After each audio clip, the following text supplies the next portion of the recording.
5 mark questions എന്ന് പറയുമ്പോൾ ഏകദേശം ഒരു എന്താ 10 പോയിൻറ്റ്സിൽ കൂടുതൽ വേണ്ടി വരും. അപ്പോൾ അതിനനുസരിച്ചിട്ട് ഈ ടോപ്പിക്സ് നോക്കുക. ഏതൊക്കെയാണെന്ന് വെച്ചാൽ വാസ്കുലാർ ബണ്ടിൽസിൻ്റെ കാര്യങ്ങൾ നോക്കുക, അതിൻ്റെ ഡിഫറെൻറ്റ് ടൈപ്സും കാര്യങ്ങളൊക്കെ നോക്കാം. പിന്നെ എംബ്രിയോളജിസ്റ്റിൻ്റെ കോൺട്രിബ്യൂഷൻസ്, പിന്നെ extra stele secondary growth, stele secondary growth, അതൊക്കെ ഇമ്പോർട്ടൻ്റ് ആയിട്ട് 5 മാർക്കിന് ചോദിക്കാറുണ്ട്.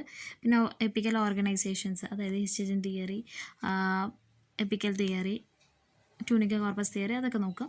പിന്നെ കോപ്പർ ക്യാപ്പ് തിയറിയും അങ്ങനെ 5 മാർക്കിന് ചോദിച്ച് കണ്ടിട്ടുണ്ട്. ഓക്കെ. പിന്നെ സിമ്പിൾ ടിഷ്യൂ, കോംപ്ലക്സ് ടിഷ്യൂ, ഇതൊക്കെ 5 മാർക്കിനും ചോദിക്കാം, 10 മാർക്കിനും ചോദിക്കാം. ഓക്കെ. പിന്നെ മൈക്രോസ്പോറോജെനിസിസ്, മെഗാസ്പോറോജെനിസിസ്, ഇതൊക്കെ 5 മാർക്കിന് വരാവുന്ന ക്വസ്റ്റ്യൻസ് ആണ്.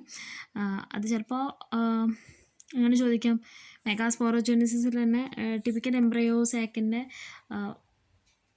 അതായത് മോണോസ്പോറിക് ഡെവലപ്മെൻറ്റോ ബൈസ്പോറിക് ഡെവലപ്മെൻറ്റോ ടെട്രാസ്പോറിക് ഡെവലപ്മെൻറ്റിനെ കുറിച്ചൊക്കെ ചോദിച്ചേക്കാം. ഓക്കെ. മെഗാസ്പോറോജെനിസിസിൽ പിന്നെ ആന്തറിൻ്റെ സ്ട്രക്ചർ, അതിൻ്റെ ഓരോ ലെയേഴ്സിൻ്റെ ഫങ്ഷൻസും കാര്യങ്ങളൊക്കെ ചോദിക്കാം. ആന്തർ ഡെഹിസൻസിൻ്റെ കാര്യമൊക്കെ ചോദിച്ചേക്കാം. പിന്നെ പോളിഗോണം ടൈപ്പ് എംബ്രയോ സാക്കിൻ്റെ സ്ട്രക്ചർ പോളിഗോണം ടൈപ്പ്, പിന്നെ പോളിഗോണൽ ടൈപ്പ് തന്നെ ചോദിച്ചോളുന്നില്ല, ഏലിയൻ ടൈപ്പ്, അഡോക്സ ടൈപ്പൊക്കെ ചോദിക്കാം. ഇമ്പോർട്ടൻ്റ് ആയിട്ട് ചോദിച്ച് കണ്ടിട്ടുള്ളത് ഒരു പോളിഗോണൽ ടൈപ്പാണ്. പിന്നെ ക്യാപ്സെല്ല ടൈപ്പ് എംബ്രയോ, ഡൈക്കോട്ട് എംബ്രയോ, ക്യാപ്സെല്ല ടൈപ്പും, അതുപോലെ തന്നെ മോണോക്കോട്ട് എംബ്രയോ, സജിറ്റേറിയ ടൈപ്പും. ചിലപ്പോൾ വേണമെങ്കിൽ എന്താണ് ഇത് രണ്ടും കൂടി ഡിഫറൻഷിയേറ്റ് ചെയ്യാനുള്ള ക്വസ്റ്റ്യൻസും ഉണ്ടായേക്കാം കേട്ടോ.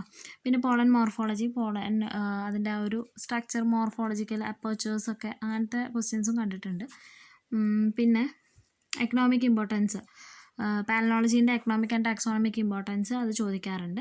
അപ്പോൾ ഇത്രയും ക്വസ്റ്റ്യൻസ് എന്തായാലും 5 മാർക്കിൻ്റെ ക്വസ്റ്റ്യൻസ് 5 മാർക്കിനുള്ള എന്നുള്ള രീതിയിൽ നിങ്ങൾ നോക്കണം. എന്തായാലും നോക്കിയിട്ട് പോവാം. ഓക്കെ.